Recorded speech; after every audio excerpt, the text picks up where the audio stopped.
You're in Braves country.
about that? Did that work? Christ almighty. This has been a terrible, terrible beginning. Let's go ahead and just bring Doug in. I'm over this, man. I'm going to end up editing the hell out of this. Doug, how are you? Doing good. Man, I had, you name it, I had it happen today. I went into the wrong room and started the show at the wrong link. That's number one, because it's basically I'm going on zero sleep. B, the application itself muted me. And so when that happens, it pots down my entire damn system. So three things. Anyways, we're good to go now. Yeah, I was getting lonely there for a second. What's that? I said I was laughing. I said I was getting lonely there for a second. Well, you're not supposed to be on for another 3 minutes anyway, so I wasn't worried about that. Once I realized I spit the bit on that whole thing, here's the short of it. We'll do all this Braves crap talk when we do our first show into the season, because I was going to try to cram some stuff in. The realistic thing that I wanted to get in with the Braves before we get into the MLB postseason, then we're diving into college football, NFL, all that stuff. And we'll just edit the beginning of this show, and no one will ever know the difference. But the big thing that I've got on the Braves wish list after all the injuries and whatnot, I don't know if Atlanta is going to be as aggressive as people think they're going to be in the offseason, because Anthopoulos has always gone with the idea of you do your shopping in the offseason, not at the trading deadline. You might add a couple of things at the trading deadline, but all in all, that's not really where your bread is buttered, right? Right. With all the injuries that they've had the last few years, and this year was, I mean, they were devastated. How in the world can you go into this offseason if you're Anthopoulos? And I know a lot of Braves fans don't understand the finances behind it, but they do have dollars that they can and cannot spend. Why would you go into this offseason and go into the regular season without the ability to make a trade at the deadline? A sizable trade at the deadline, because every year they run into someone. Who the hell knows who's it's going to be this coming year? But last year, towards the end, Max Fried faded once again. This year, Strider was kicked out the moment. What do we get? A start and a half out of him? Yeah. And so I'm thinking that the smartest thing may be to do when it comes to the starting pitching is, you might pick up a veteran, maybe two, but it's the lower cost veterans, and you're going to save some money for at the deadline when guys are still healthy. Now we'll see if he changes his philosophy.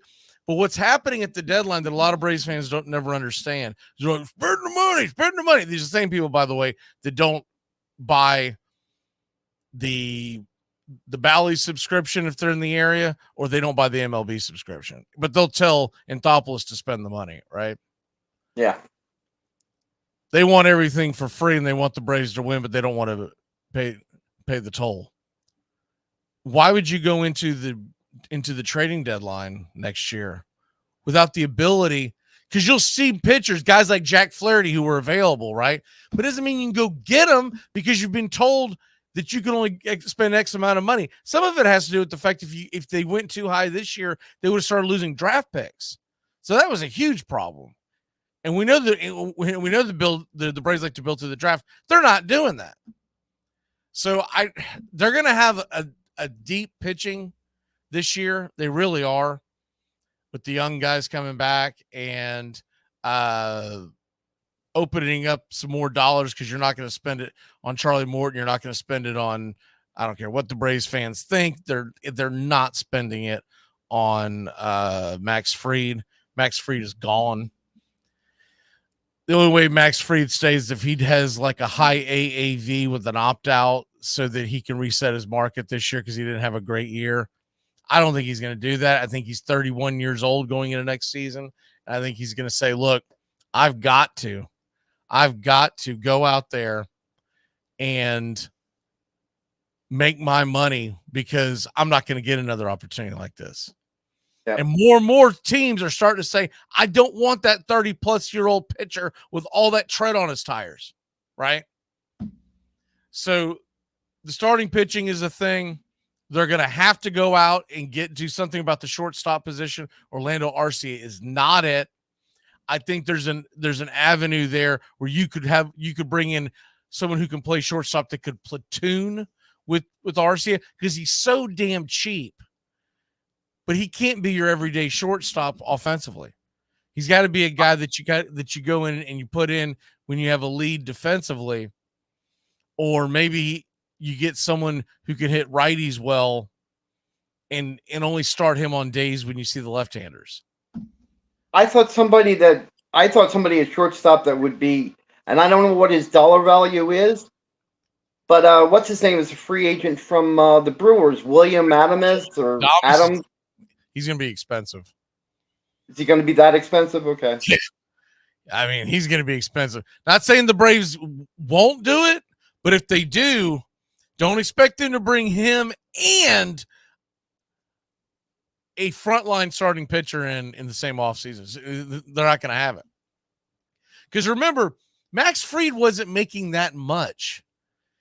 I think his last arbitration, it was somewhere around the $15 million range. It might have been a touch north, but it was from there in that area. Considering what pitchers get paid nowadays, that's really not much of a play. They're going to save the 20 because there's no way they're giving Charlie Morton $20 million again. No. And I believe he's retiring. If he doesn't retire, and all the things that he said sounds like retirement. But if he doesn't retire, he would I could see him coming back to the Braves on a club-friendly deal and be given the opportunity to just pitch once a week and maybe have him spend a little more time with his family as he transitions out. But I don't see him. I really think Charlie retires. Everything that he said, talking about his family, his wife, his kids are growing up, he's missing it. That's the sound of a guy who's raised. He's made a ton of money. I think he's going to miss it like hell because he's a great clubhouse guy. But nothing says if he's living in the Atlanta area that he couldn't have some kind of role with Atlanta, right? Yeah.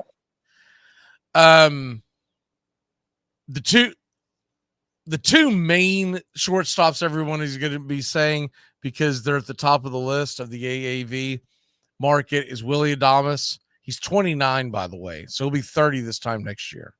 He just turned 29. And Ha-Sung Kim, he's almost the same age. I think they're 2 months apart. He's about to turn 29. And he has a mutual option of $7 million, but I think he'll probably test the market.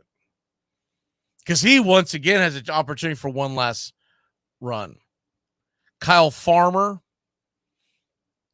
he's got a mutual option at 34 years old, $6 million. Minnesota's probably not going to exercise it, so he's probably a free agent.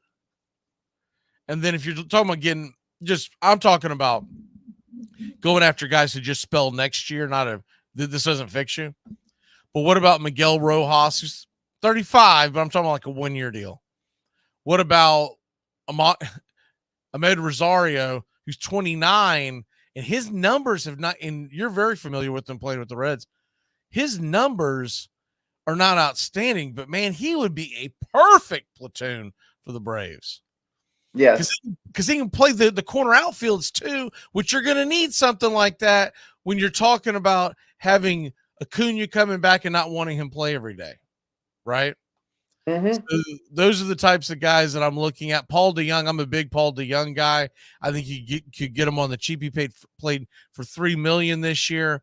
He was traded to Kansas City. We'll see what kind of postseason he has. But he's a guy that does well in what they call the reverse splits. For folks who aren't familiar with that, he's a right-handed batter who hits right-handed pitching really well. Well, that would be perfect to get Orlando Arcia out of the lineup day in and day out facing righties because he just struggles against righties. He hits lefties much better. And for people that see, Bee's asking about Merrifield. The problem with Merrifield is he's not a shortstop. He in theory could play shortstop, but he's not a shortstop. If you bring back Merrifield, he's going to have to be willing to be a bench guy, and he's not getting. So he got $8 million last year for the Phillies to ride the bench. That's not happening again this year. Not with the Braves. I like Merrifield a lot, but I would love to see them sign him and say, hey, you're one of our answers on the bench. But he'd have to be willing to come in around league minimum or maybe a little higher. And if he really liked Atlanta, and maybe he sees the handwriting on the wall, maybe there's not enough offers, maybe we get that deal.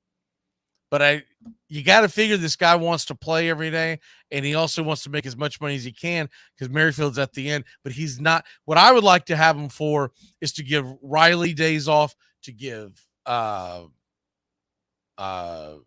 days off. If not him, I wouldn't mind having Gio Urshela coming back. But once again, Gio Urshela's got to be like a league minimum guy who's going to be sitting on the bench. But I'm talking about fixing shortstops. Whit Merrifield is not a shortstop. Garrett Hampson's another one that's interesting to me just because of his athletic ability. And he can play all over the field. So you could use him for pinch running. I could see them going that. But we'll do more of this when the dust settles on the season. Fridays at 5:20 here on Braves Country Radio. We're going to be doing Braves Country today. And the first Once Upon a Pastime, Doug, I'm hoping that you can join in. I don't know what your schedule's like, but the first Thursday in November, I believe it's the 7th, we're going to do Once Upon a Pastime series.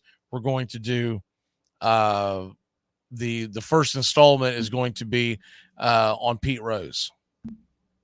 And I had a show card up, but I accidentally started that damn thing today. And I had to tear it down because I realized I was like, why am I not seeing what I normally see? Go, damn it, I'm in the wrong room. I've already started the start button. But that one was on me. I didn't get a ton of sleep last night. I was doing other things for CBS Sports. And I think I got maybe 4 or 5 hours sleep. Then I got the game today at noon. For those who may not have paid attention, we are doing Navy versus Air Force today here on Braves Country Radio, the first part of the Commander-in-Chief's trophy. But Doug, we'll put all that to the side because there's also things I want to get to on the relief pitching. We just don't have time to do all that today. Today, Major League Baseball, you've got 4 series starting, and it's going to be a fun day of Major League Baseball if you're not all into college football. You got a quadruple header starts at 1:08, Tigers Guardians, 4:08 Phillies Mets, 6:38 Royals Yankees, and then 8:38 Padres Dodgers. So full day wall to wall of Major League Baseball.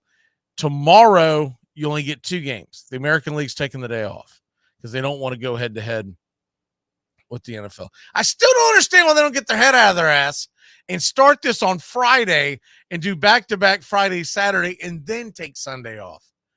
Let the whole league take Sunday off, right? Mm-hmm.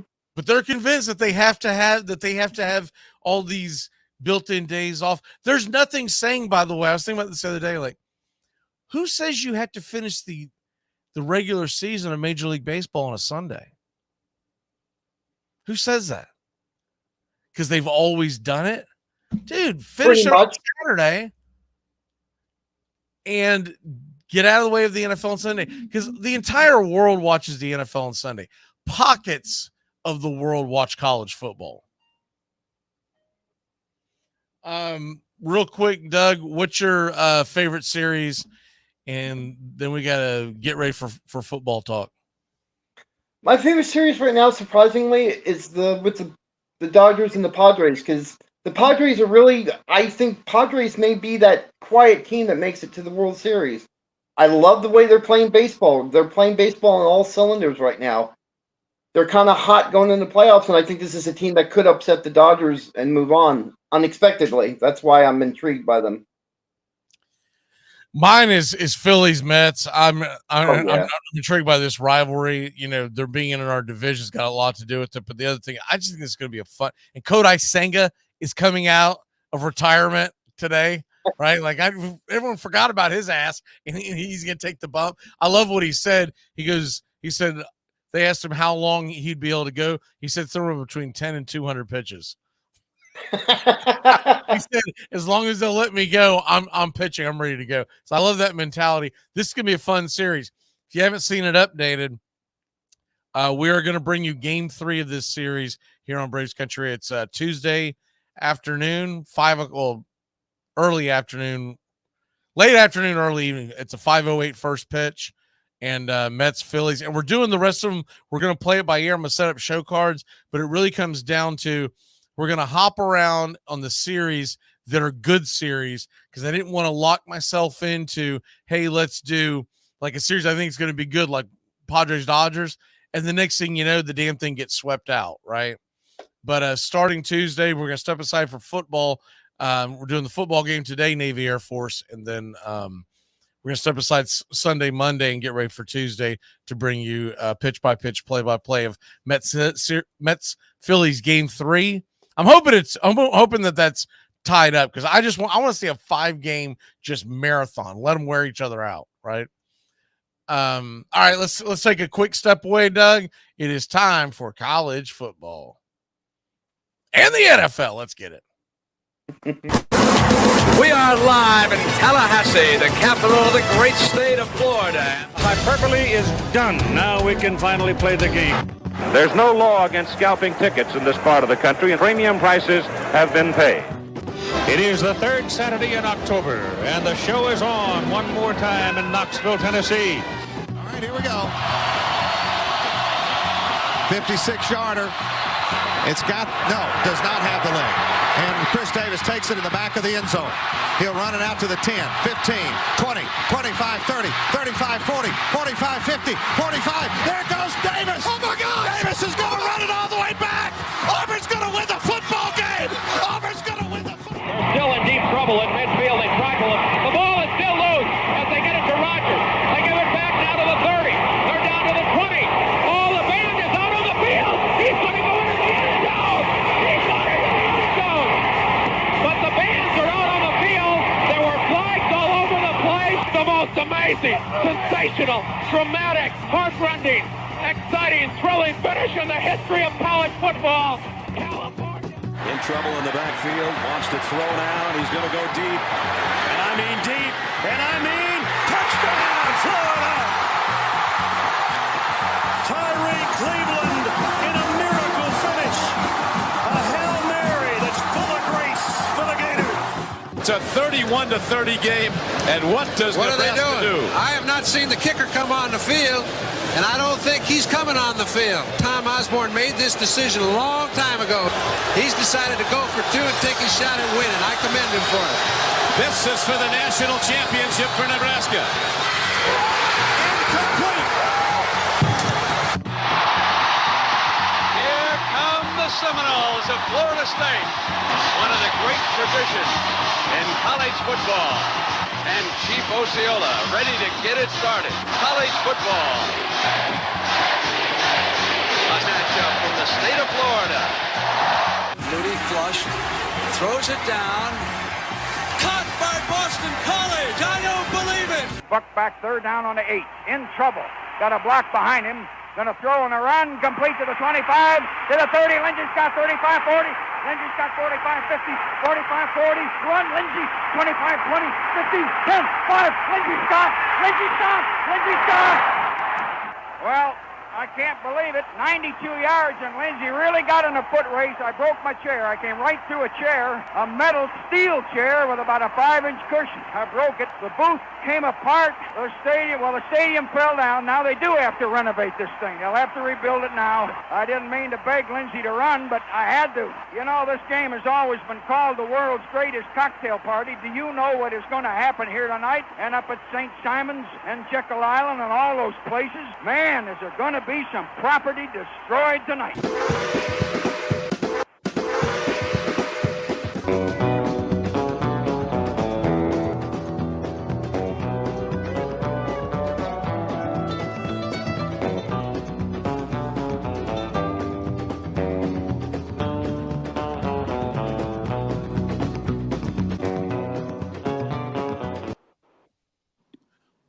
Welcome in, y'all. Good morning. We got Steven coming in. He says, let's go. Is that a Canes jersey or a t-shirt? Excuse me. Of course. Let's go Canes. Of course it is. Let's go Canes and take the Dolphins with you. There. Get them out of here. How about them Titans, baby? Tighten up, baby. Woo! I mean, maybe you're only winning the season, so enjoy it while it lasts. Rudolph era has begun.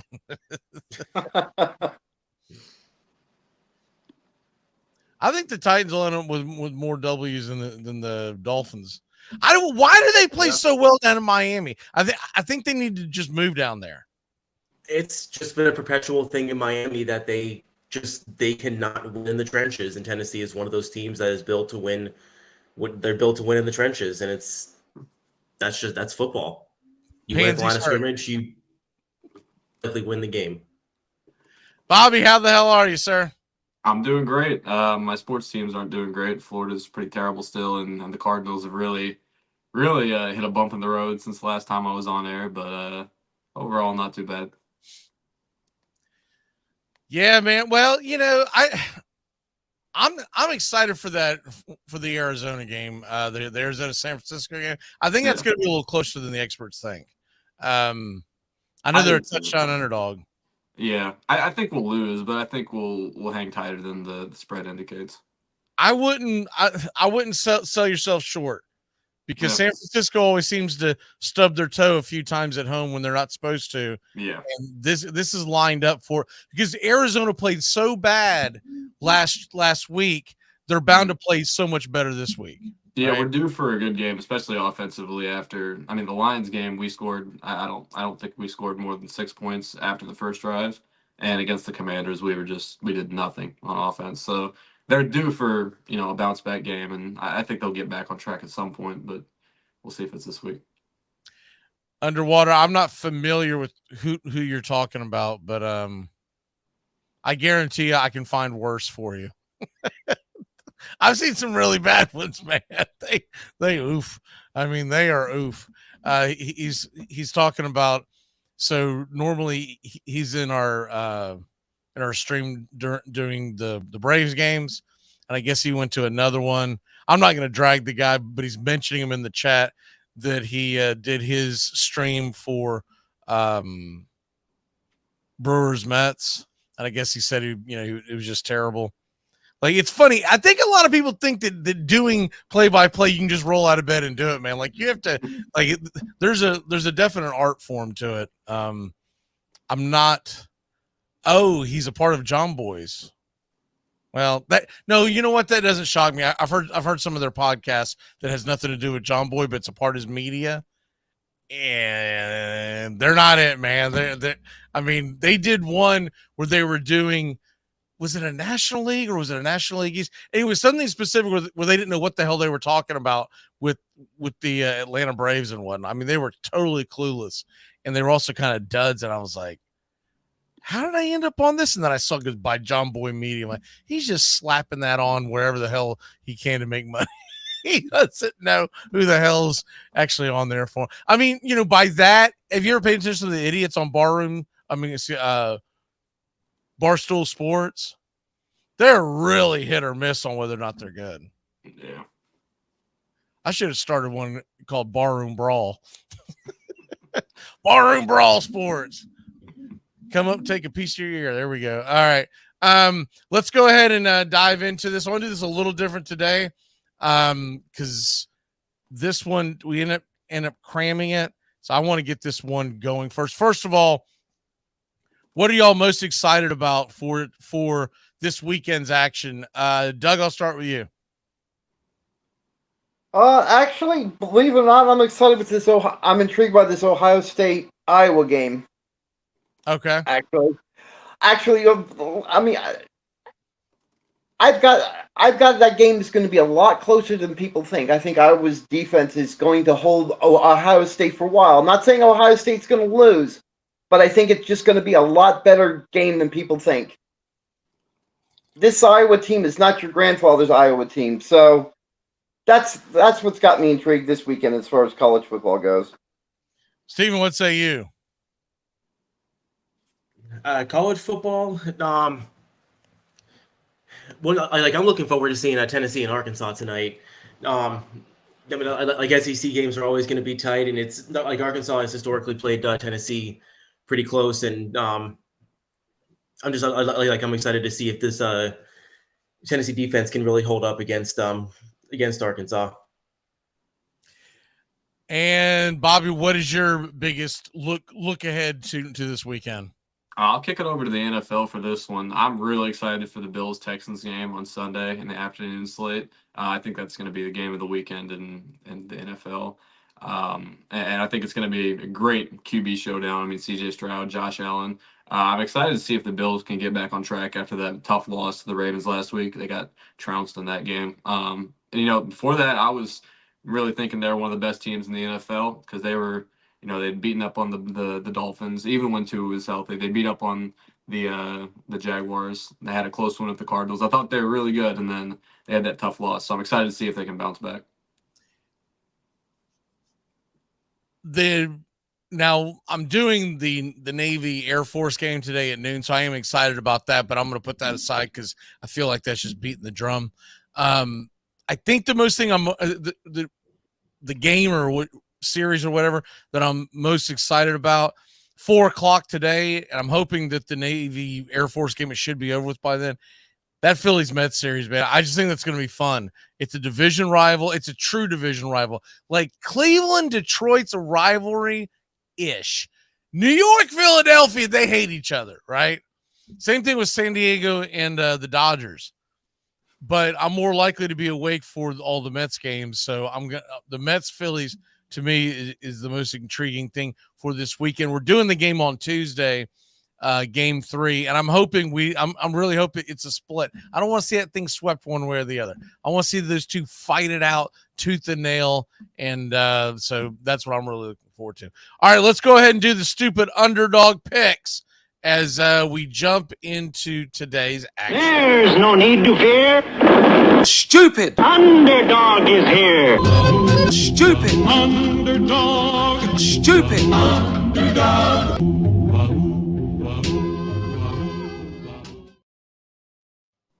All right, so stupid underdog picks, and go ahead and throw our records and whatnot up on the screen real quick. Throw that up there just for a second for everyone to take a look at where we are, because you're looking at the stupid underdogs. So if you look at the column on the left-hand side, Bobby's leading 10. He's in the positive 10.5. What the stupid underdog is we pick an underdog to win outright. And if you do not get the win, if you cover the spread, you're going to get 2 points. If you do not cover the spread, you're going to get a -2. And if you win the game outright, whatever the spread is, you get those points. So, by the way, all of you Survivor pick folks who are still alive, put your picks in the Survivor. Remember, if you're a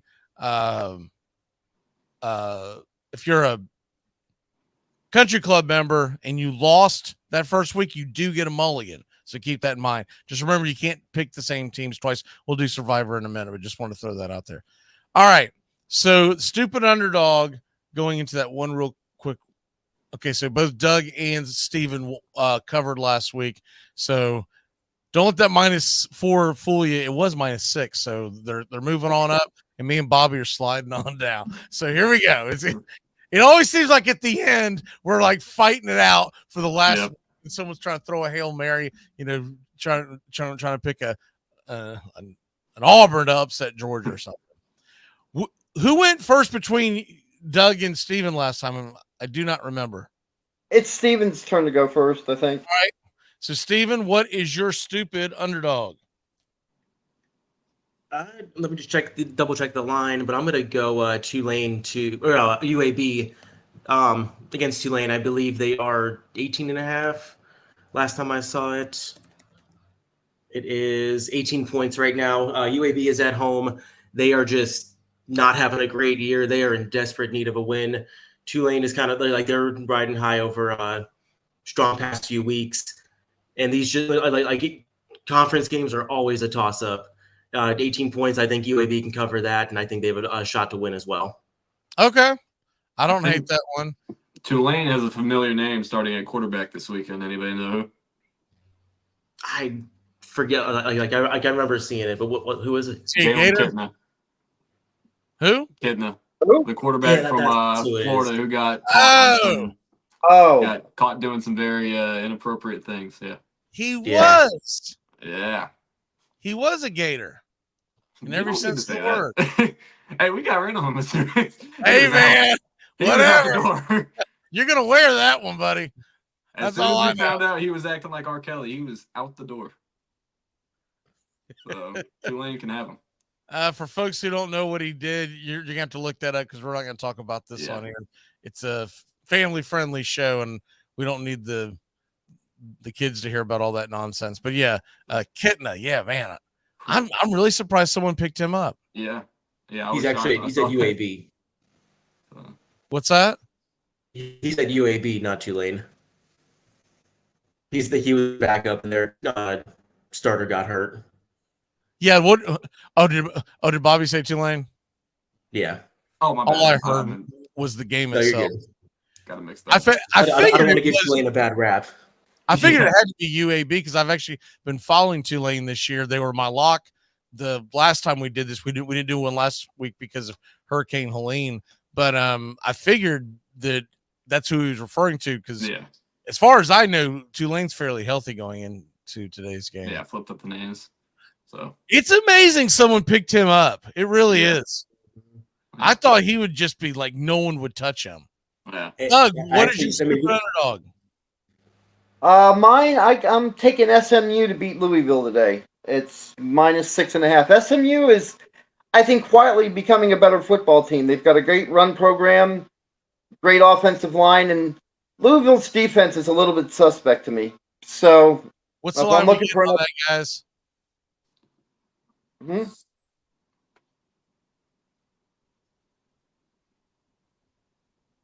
Hello? Hello? What's the line on that, guys? 6, I think. 6.5. SMU plus 6.5? Okay. Yep. All right. It's a noontime game. All right. So then that means that it goes to me. Yeah, I'm a little surprised that SMU is that big of an underdog. They look pretty good, but then again, Florida State's awful. So it's kind of like, what am I looking at? Right? Exactly. There's, by the way, no way in hell would I pick Florida State to upset Clemson. I know it's at home, but first of all, they've gutted half the stadium, so it's not a true home experience. There's no way. That team is just, until I hear we are done with DJU, I am not picking anything close to Florida State. I don't know why he can't see it, but the rest of us can see that he is not it. My stupid underdog pick of the day. So see, did any of y'all take any of my guys? I'm going to take South Carolina Gamecocks. There, double check that line. Last time I saw is that it was a 9-point spread. South Carolina going up against Ole Miss. I'm a little surprised that this line is as high as it is. Yeah, it's still 9 plus 9. So I'm going to take South Carolina plus 9. I've been impressed by South Carolina, and I think their defense, I think they're very similar to what Kentucky is. They're a defensive-based team that is going to bottle up Ole Miss, and Ole Miss is going to have to play another slobber knocker to get the win. Bobby, who's your stupid underdog? I'm going for a big one here, an 18.5-point underdog in Iowa. I'm not sure that they'll win, but this is a game that Ohio State, they have these conference games that seem to have upset written all over them. This one is that to me. I think Iowa has a chance to go out there and shock them. They've played some scrappy close games this year. So I think there's a chance they can go out there and do that today against Iowa or Ohio State. Okay, let's get into our college football picks. And Beav, you lost a survivor, but once again, you got a mulligan because you're a country club member, so you still get to make another pick. All right, here we go with the college football, starting our 6-packs today, and we'll do it we'll begin it with our college football plays.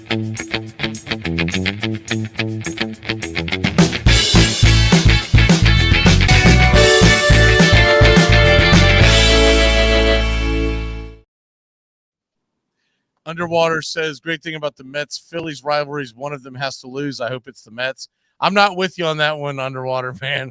I don't say this much, but go Mets. I do not want to deal with the Philly fan base. They're just the worst fan base on the planet. And one thing you say about the Mets fans, they've been through hell and back, right?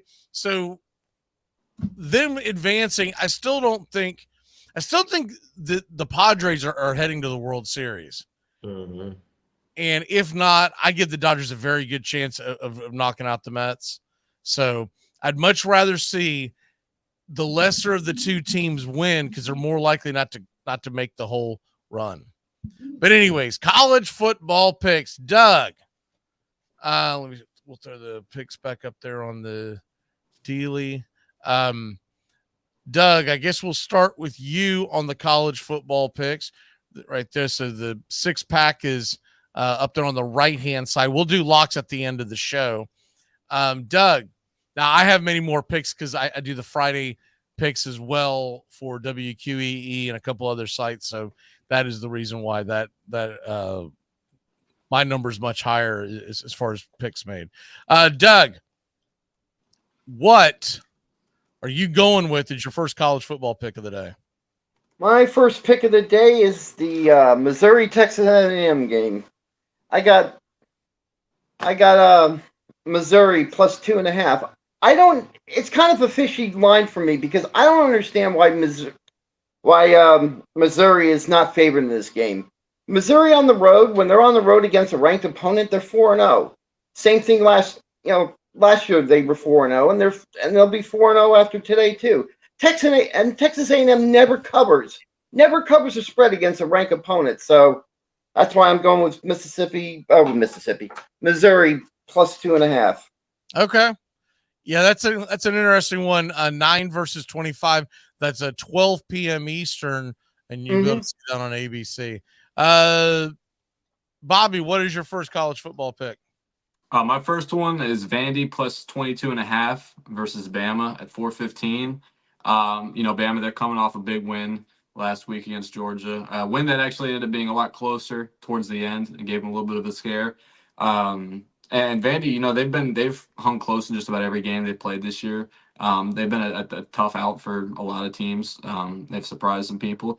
Like Missouri, for example, they were just mentioned. They went to double overtime with them just last week. So I have Vandy at least keeping it close. I don't think they'll go out there and beat Bama, but I think they'll cover 22.5 on a game where, Bama could be sniffing themselves and, Vandy comes in there and keeps it a little closer than expected. And that game is in Nashville, 4:15 kickoff, SEC Network. Steven, what you got on your first college football pick? First pick, I'm going a little bit later, 3:30 on CBS. Iowa's playing Ohio State. I like the over in that game. The total is currently sitting at 45.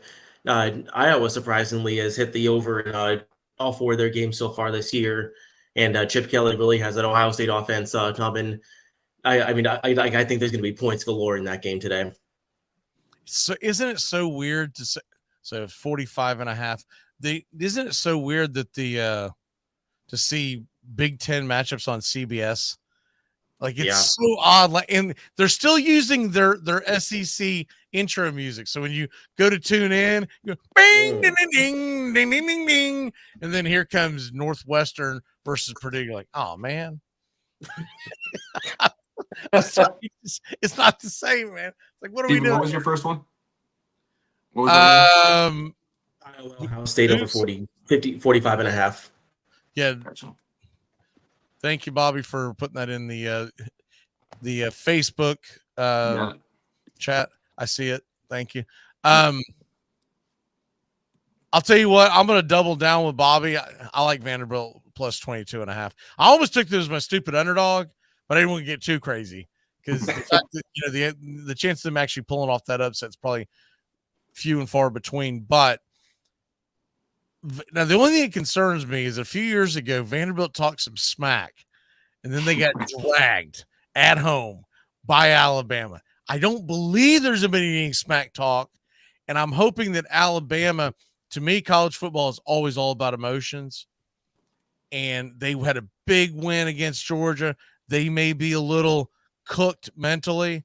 Did they take this week's practice all that serious? We'll find out. I'd feel a lot better about it if it was like a noon kickoff that I probably would have went, because I'd be like, man, Alabama's coming there, wiping the sleepies out of their eyes and all, and say, what the crap, we're down 14-0.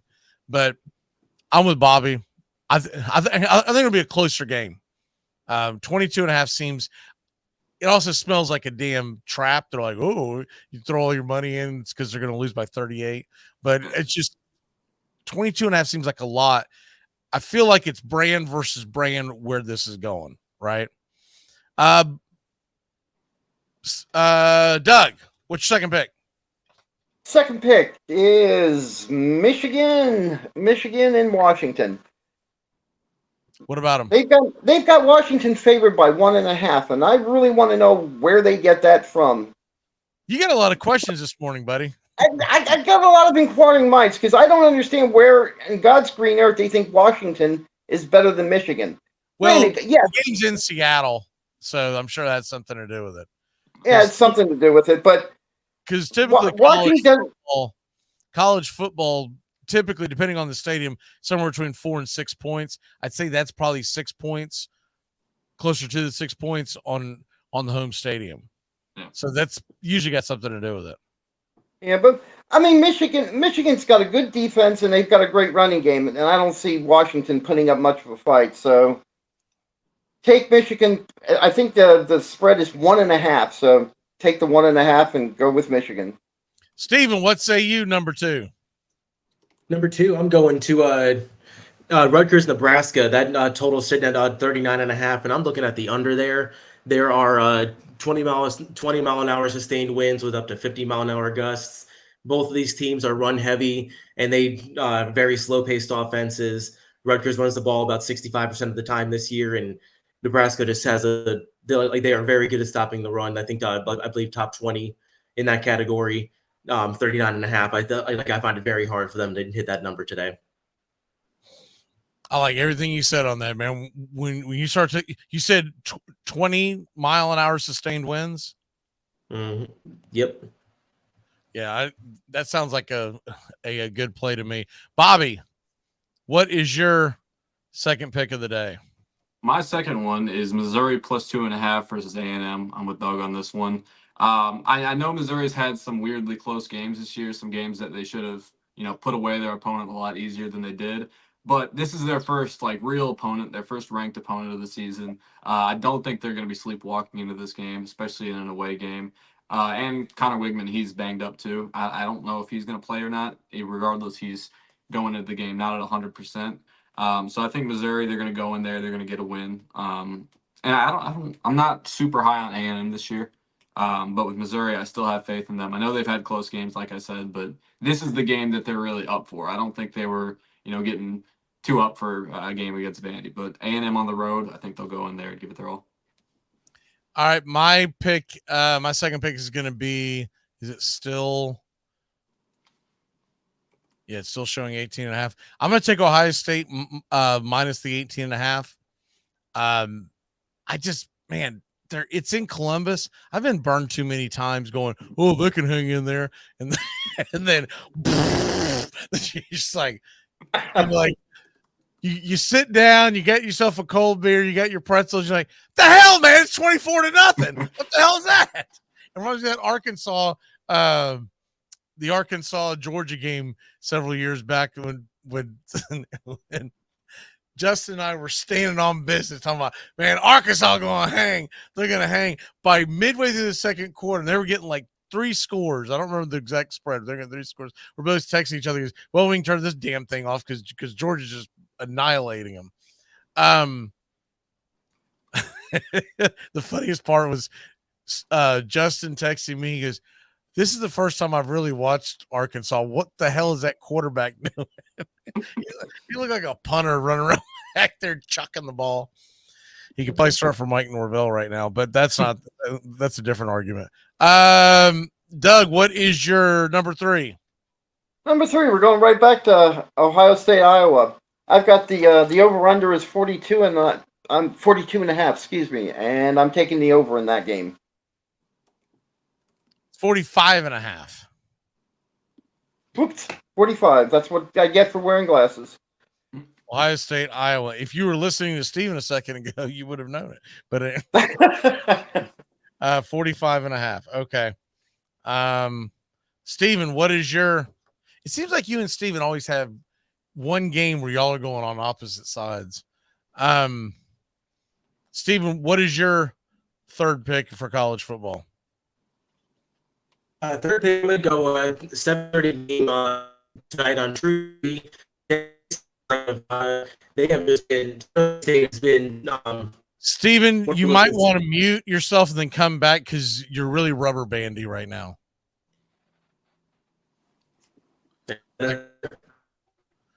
Or you might want to come out and come back in because your video is frozen at this point.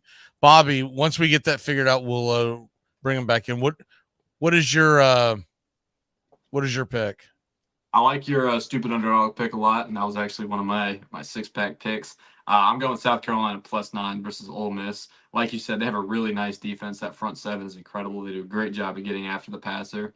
And I don't think South Carolina is going to get the win here. That's why I kind of avoided them for my stupid underdog pick. I don't think they'll go out there and get the win just because of Ole Miss. They don't want to have that embarrassment in back-to-back weeks. I think they're too good of a team to go out there and lose back-to-back unranked matches. But I do think South Carolina will hang close to them. I think they'll make it a physical game, get after Jackson Dart, and keep it close.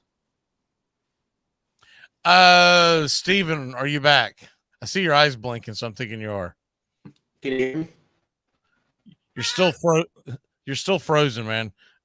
Come in and come out of the studio. We'll get you back in. I think it's just your I hope it's just your connection. Are they not letting him? All right, I'm going to remove him and hopefully he'll come back.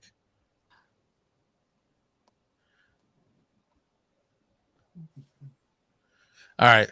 We'll wait for him to jump back in. My number 3 pick is going to be, I gave you the Cal +10. Cal +10 at home. That is a late night trip for Miami. Miami's a good team. They probably should have lost.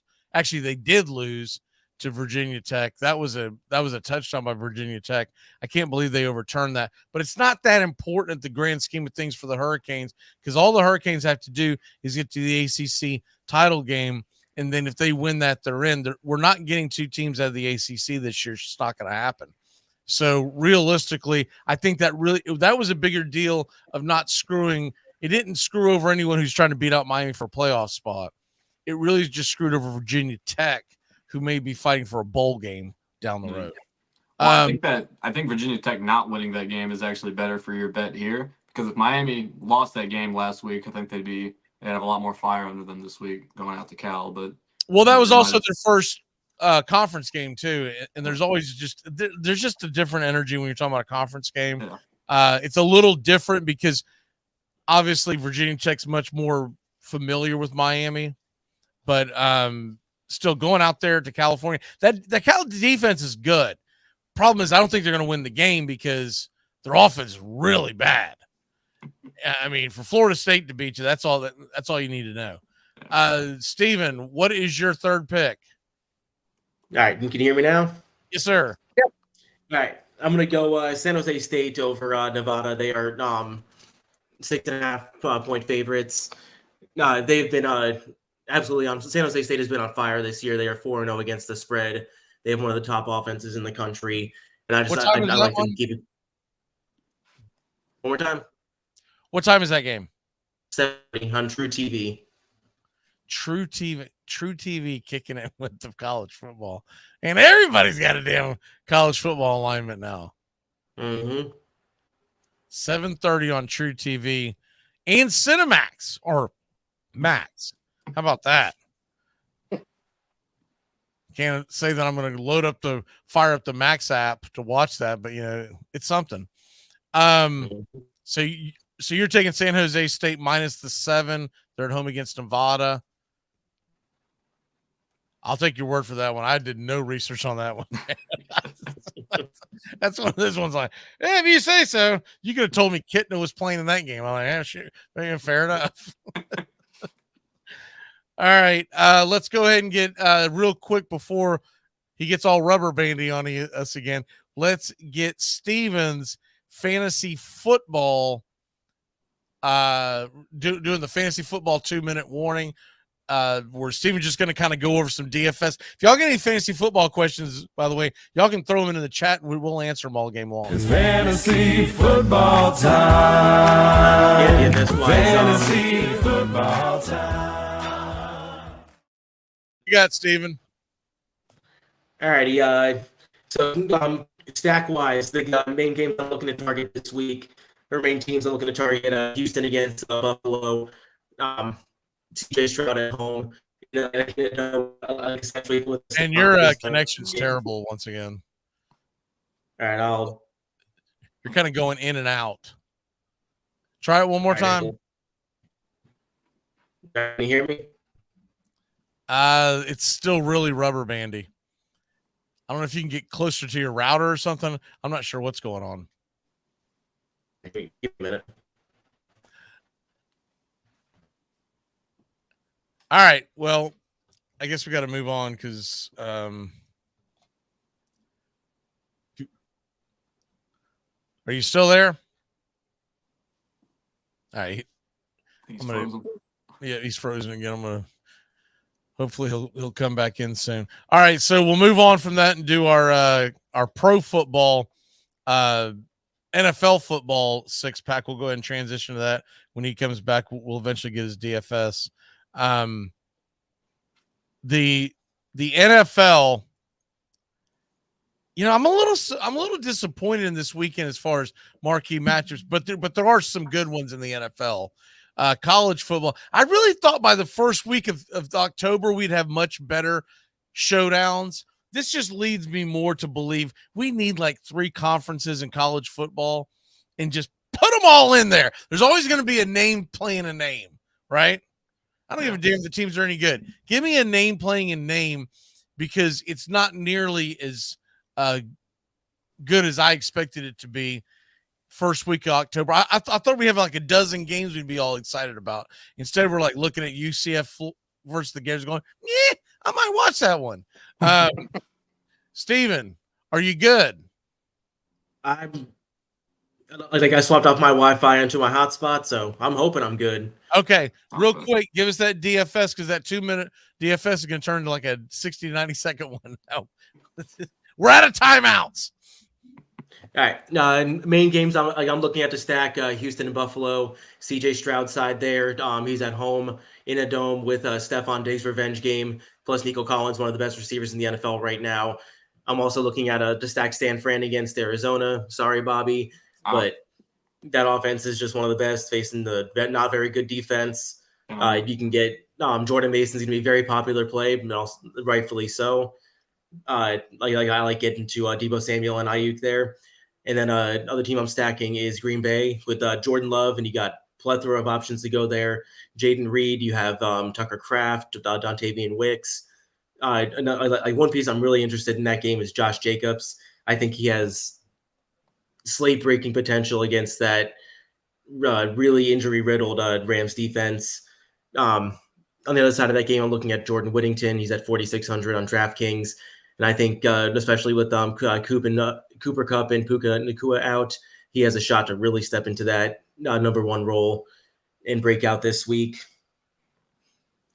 And a couple other plays, I'm looking at Kenneth Walker at home is against the Giants. They're missing Malik Neighbors this week, so that should be a very easy spot for him. And then I'm also looking at the passing games in both Carolina and Chicago this week. Like that, surprisingly, that is going to be the fastest paced game on the slate.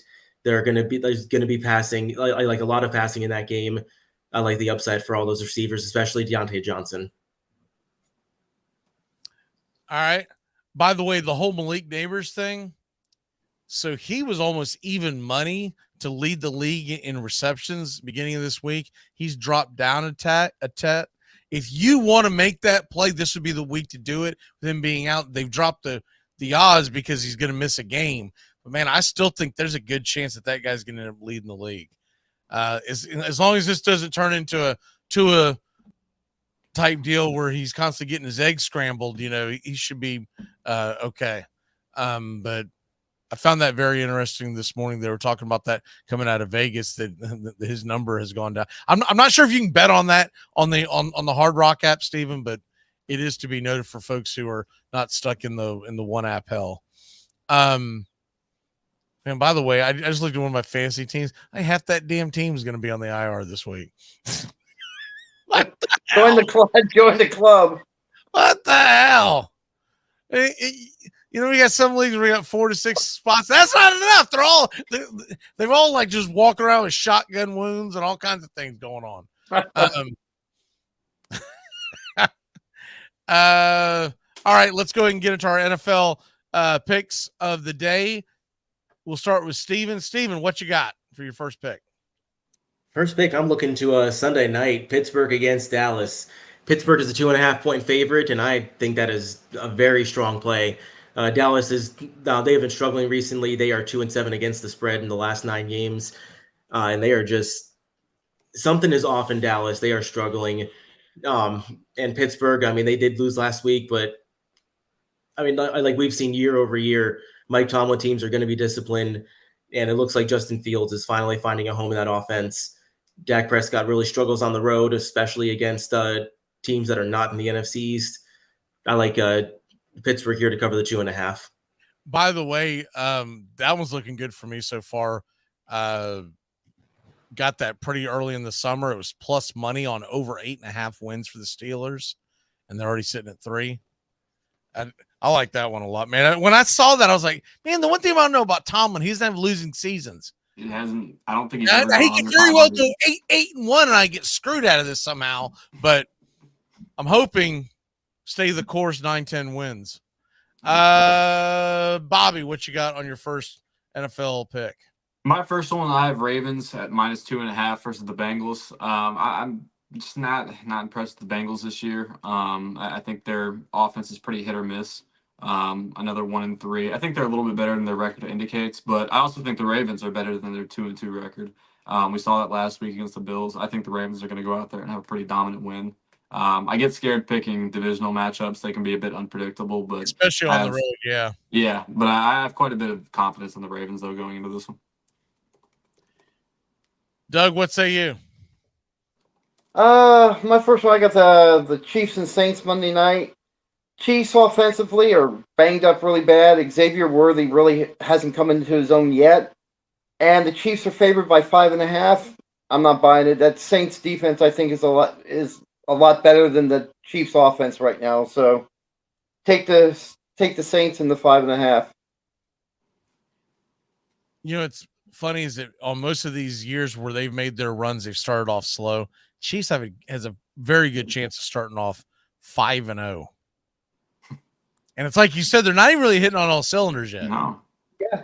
They've looked pretty lackluster in all these games they've won. Like all these games within like one possession against teams you'd expect them to beat.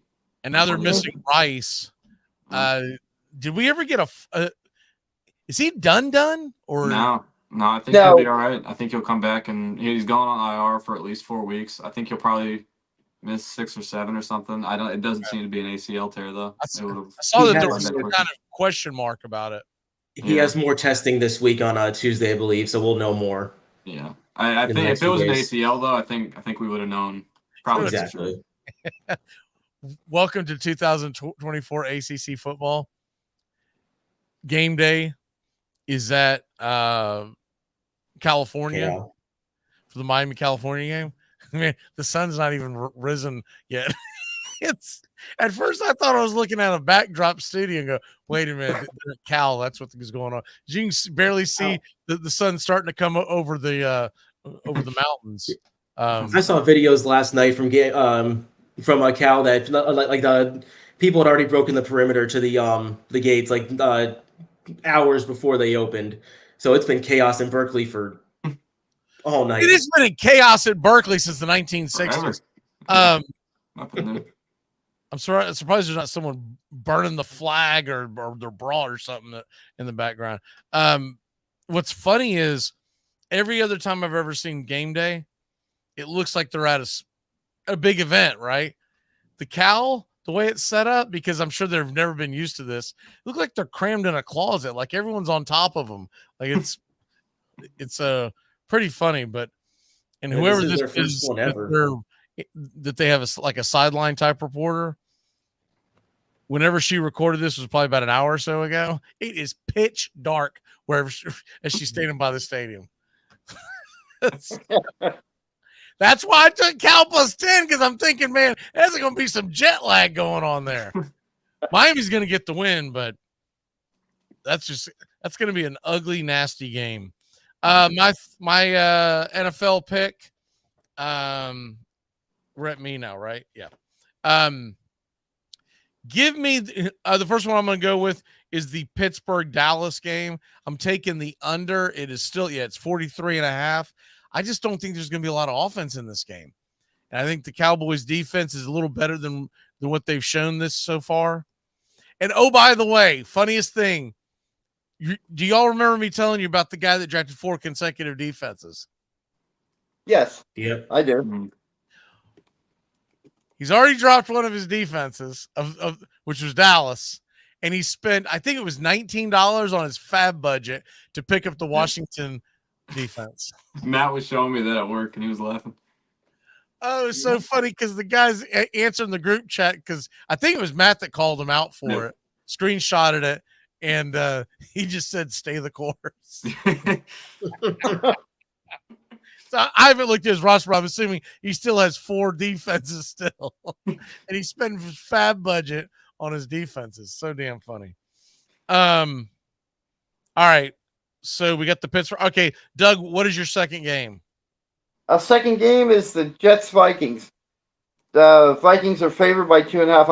I'm taking the Jets plus 2.5. This is the same Vikings team that last week nearly gave up 29 unanswered points to Jordan Love and the Packers last week. Everybody's banking on the fact that the Viking defense is going to shut down the Jets. I don't think so. So take the Jets in the 2.5. And oh, by the way, y'all, fantasy football players, that game is at 9:30 in the morning. So get it together before you wake up and go, crap.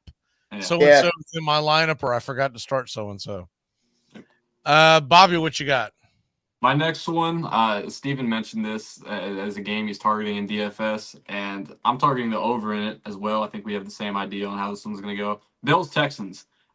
This is a premier quarterback battle. A lot of weapons on both sides of the ball. I think it's going to be a high-scoring game. The Texans, they have a good defense. Bills, they have a solid one. They have a good scheme at shutting down big plays. But ultimately, I think this game will go over. I think it'll end up being a shootout, and I think 47.5 it'll clear that. Bills Houston plus 47.5. Steven, before you do yours, I'm just going to go ahead and second that motion. That was one of my 6 packs is Bills Houston over. I'm hoping it is because I want to see a shootout. I want to see that game on Red Zone every 30 seconds, right? Steven, what's your second pick? That was going to be my second pick. Wow. I was like, we're all in unison here. Do you want me to go different just to throw something else out there? So you're going over 47.5 as well? Yeah, might as well. Let's make it unanimous. Nice. Okay, so if y'all haven't followed this show before, you need to take the under in this game because there's no way in hell 3 of us pick the game and it's going to be right. There's just no way in hell, man. It's going to be 13-2 in going into the fourth quarter, and we're going to be like, son of a. Steven, what is your last pick then? Last pick, I'm going to go Seattle at home. They are 7-point favorite against the Giants. I like them to cover here. I just don't believe in that Giants offense without Malik Neighbors. And no, there's no Devin Singletary either. They're starting a rookie running back, Tyrone Tracy. He looked good in preseason, but I don't know how he's going to stack up against that Seahawks defense. And Geno Smith has looked like one of the better quarterbacks in the league this year. So I think they cover the 7 points. Doug, what say you? I'm going to go another direction. I got the Panthers-Bears. Bears are very susceptible. They have a good defense, but they have a lousy run defense. I got take the Panthers +4. And Bobby.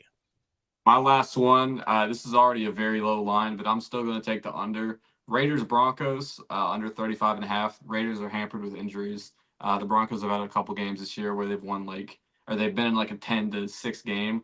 I see this being another one for them where it's just a low scoring slug match. Bo Nix, I don't think he's any good. The Broncos defense is solid. They got a decent pass rush. The Raiders, they're banged up with injuries, so I don't think they're going to be putting up a whole lot of points. So I know it's low, but I'm taking the under.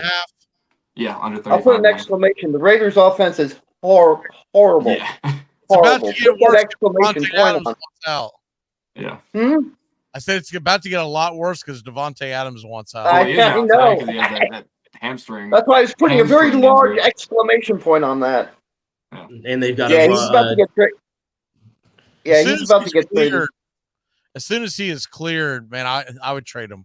If someone will take him off the hands, because he's an aging receiver. We don't have a quarterback. Let's get him out. Let's get as much value as we can for him. And he should be coming back about the time that every team still believes that they're still in it, right? So they still have that belief that, we can do it. So get him the hell out of there. I'm sure the Jets will.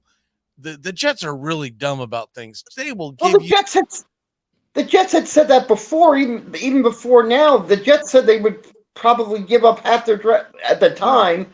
Give up half their draft for him. The Jets have been bugging the Raiders about Devontae for over a year. They traded for Reddick without giving him a new contract. They gave up a third-round pick for him, and he's still not playing for them. They're just an incompetent front office. That's how I can see it. My final pick is Cincinnati-Baltimore. The over-under is 48.5. Give me the under. It's a division game. I kind of expect these two teams to come out fairly slow. But I think it's going to be right there. I believe it's going to get just below. It's going to be like a 24-20, 24-22, 24-21 type game where they're just going to be below the 48.5. Two teams that are, especially Baltimore, is going to try to run the ball. And the Bengals, I wouldn't bet against the Bengals winning that game. But if they do, I just don't see a ton of points being scored. All right, it is time for our survivor picks.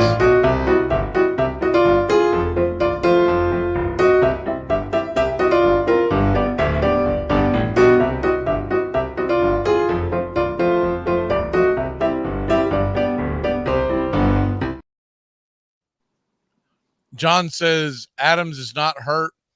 Team sitting him out as they figure how to trade that contract. Yeah, that's why I did air quotes for the hamstring injury.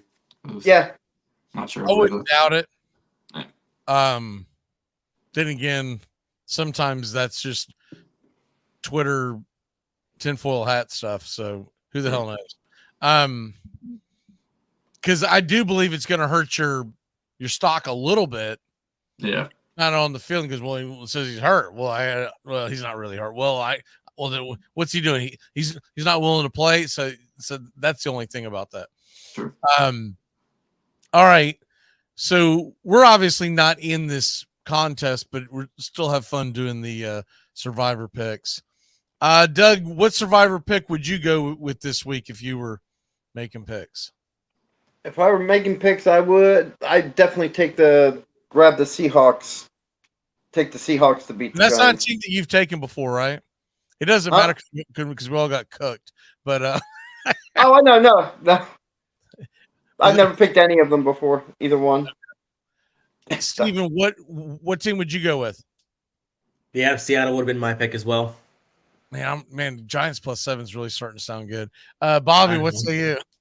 Because I'm thinking the same thing too. And I'm thinking I ought to just bet against what I'm thinking and just get the Giants +7. I want to go with the 49ers because I've gone 0 for 3 in Survivor this year. But I'll be honest, I think the Seahawks is the best play this week. So I'll go with them. I think they probably are. If it's not that, I'm probably going Commanders at home against the Browns. You do wonder. That could be a trap game for the Commanders. It does feel like that. But one of the things that I like to do when it comes to survivor picks, I like to pick a team that's at home. That usually helps out a little bit. I mean, if you're really just talking about, if you were strategically doing this, it'd be really tempting to take the Patriots at home. because neither team has looked good. I get that. Yeah. But Miami's coming off a Monday night game, and they're traveling. And I'm assuming still Tyler Huntley at quarterback. The Patriots, if they're going to get 5 or 6 wins this year, this has got to be one of them. Yeah. But at the same token, man, that under is really tempting too. 35.5. It's kind of like the Raiders Broncos game. It's like it's a ridiculously low line, but you just know it's going to hit. How the hell is that game going to get to 35.5? Right? I don't know. So there's so many games this week that the total is below the norm, because usually the norm's around the 45 range. If it's higher scoring, 48 to 51, you'll get some 41, some 40s, but we have a lot of them below 40 this week. Yeah. By the way, can we put to bed the whole idea that Michael Penix needs to unseat freaking Kirk Cousins? 500 yards passing. Holy crap. And we don't need to keep throwing rookie quarterbacks into the fire this early in their career. We don't need to keep drafting rookie quarterbacks when you just signed Kirk Cousins to a 4-year deal. But that's for another damn show. That was dumb. It was extremely dumb. I don't mind them like sitting Penix for a while, even if Kirk Cousins starts playing poorly, just because I'm tired of seeing young quarterbacks get thrown out there to the wolves. And then years later, they turn their career around, like you're seeing with Mayfield and Darnold. It seems like these guys are so eager to get young quarterbacks out there, and then they screw up their development. Well, first of all, Penix isn't as young as most of them. I know, but it's still an adjustment. I'm not even sure who's younger, him or Kirk Cousins. But the other thing is, can you imagine? So this is a Buccaneers team that's now tied for top of the division. Yeah. What could they have used with that draft pick to make that team just a little better this year? That's fair. Morris only makes that pick because he thinks he can't get fired in the next 2 to 3 years. Yeah. So to me, it's like, what is the idea? To draft him so you can eventually trade Cousins?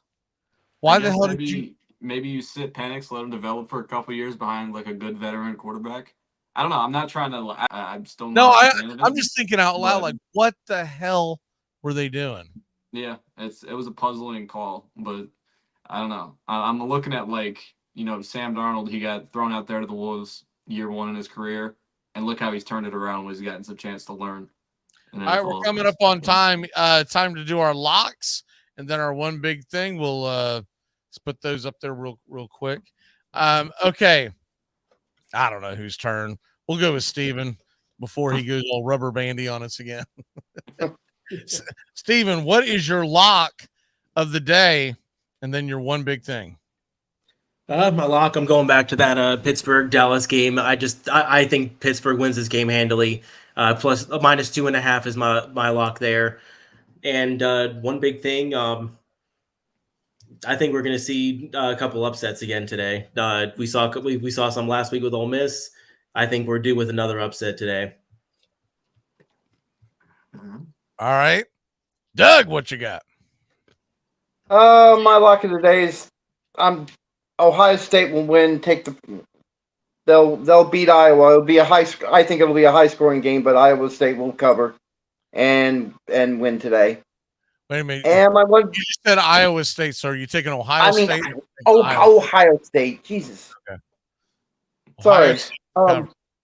My thing is, I don't know if everybody's heard by now, but Pete Rose passed away the other day. And my one thing is, now that he's passed away, one thing that always has unnerved me, they don't want him in the Hall of Fame, but if you go to Cooperstown and you first go into Cooperstown, there's a palladium around the outside. All his gear, all his stuff is on display there. What galls me is Major League Baseball has been making money off of him as a player all through his career. But yeah, we still have to debate whether he belongs in the Hall of Fame or not. I think it's disgusting what Major League Baseball trying to erase the man from the history of baseball it's beyond the pale. What you know what got me the most were the social media posts of Major League Baseball and the Hall of Fame talking about condolences to the family. So I'm like, dude, what are y'all doing? Because of course everyone's in there freaking going, you son of a what are you doing? I'm like, dude, what are you doing putting that out there? You can't do that, especially if you're the Hall of Fame. But it's not really Hall of Fame's fault because they're bound by Major League Baseball. For them to come out and get this sentiment about Pete Rose, I know you're kind of damned if you do, damned if you don't, because if you don't put something out there, what do you do? But yeah, it's a mess. Bobby, what is your lock? Big thing. My lock, I'm going to go back to Missouri plus 2.5 versus A&M. That's the one I'm most confident in. I think they'll go in there in College Station on the road and get it done. They'll get out there with a win.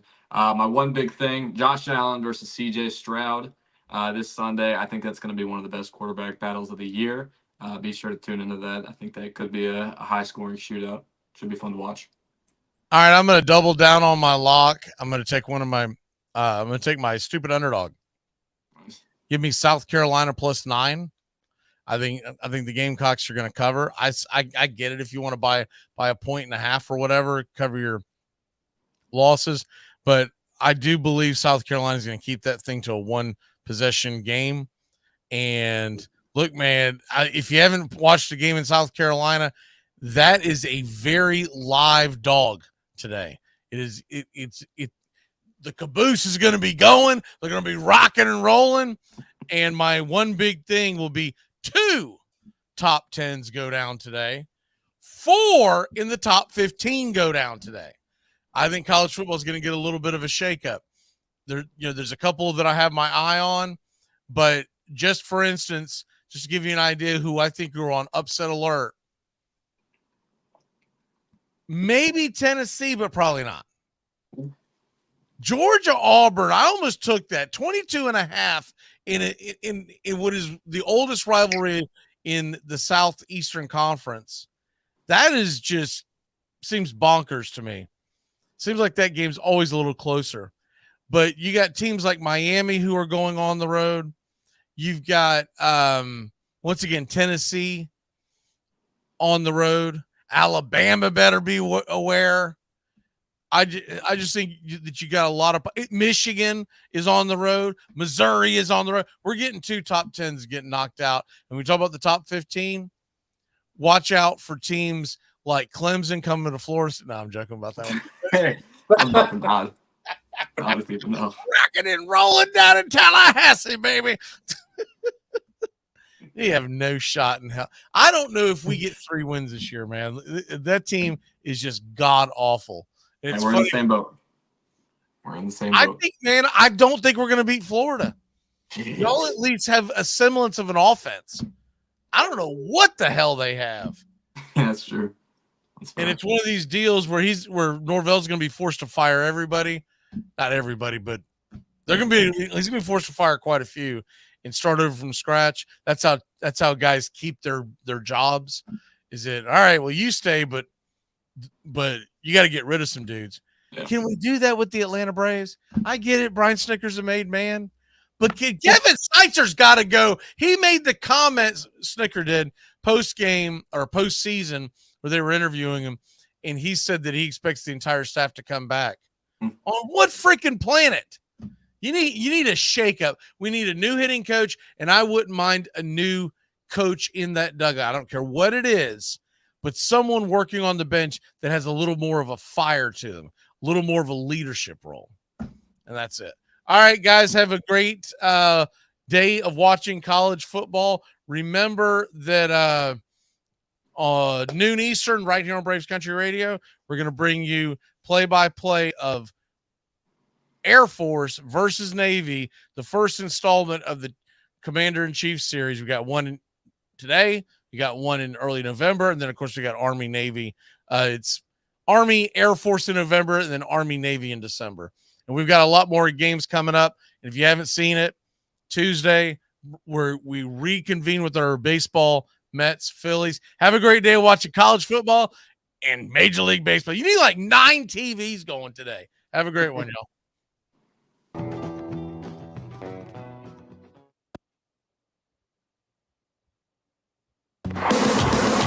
We are live in Tallahassee, Tallahassee, the capital of the great state of Florida. Hyperbole is done. Now we can finally play the game. There's no law against scalping tickets in this part of the country, and premium prices have been paid. It is the third Saturday in October, and the show is on one more time in Knoxville, Tennessee. All right, here we go. 56-yarder. Does not have the leg. And Chris Davis takes it in the back of the end zone. He'll run it out to the 10, 15, 20, 25, 30, 35, 40, 45, 50, 45. There goes Davis. Oh, my God. Davis is going to run it all the way back. Auburn's going to win the football game. Auburn's going to win the football game. They're still in deep trouble in midfield. They tackle him. The ball is still loose as they get it to Rogers. They give it back now to the 30. They're down to the 20. Oh, the band is out on the field. He's going to go into the end zone. He's going into the end zone. But the bands are out on the field. There were flags all over the place. The most amazing, sensational, dramatic, heartrending, exciting, thrilling finish in the history of college football. California.